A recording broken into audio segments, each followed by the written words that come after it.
Kain po tayo mga idol. Ulam po ay ubod. Ito po. Nasa kawali lang po. Yan o. Lalagay ko po dito sa ating pang kanin.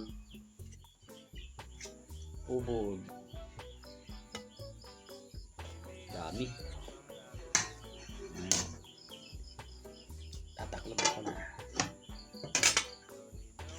Wala akong ibang ulam mga idol. Wala po. Ubod ng ubod ng labong. Labong po, labong. Sa amin ay labong. Kawayan.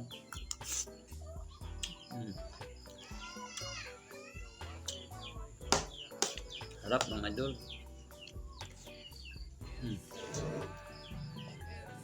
Labong.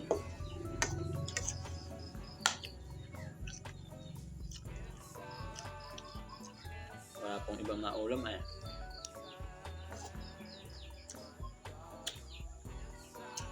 Okay na ito.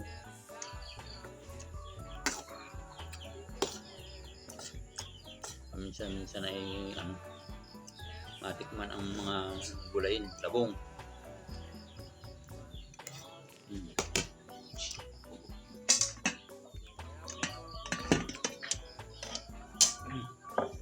May noodles pa pala ako dito. Ayun.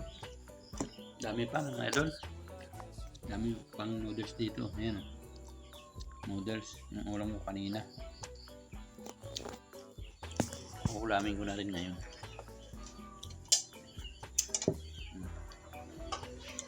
Oh, noodles.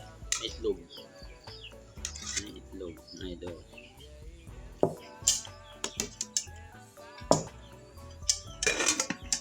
Kalapit ko ng kuwan ay kawali, kaldero, kalapit ko na para hindi na lumayo.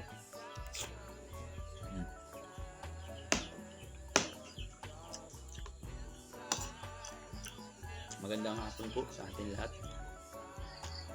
Ay ngayon po may parating na bagyo. Ewan ko lang kung hindi lilihis dito sa Katagalugan. Dito sa Quezon. Pag lumihis ay di salamat. Sabi ay ngayon daw ang dating ang mga gabi na.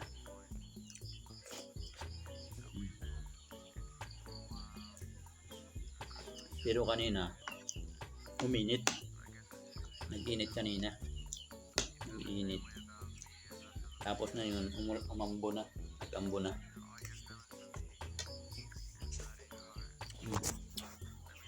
Sarap. Sarap ng kain pag gulay mga idol.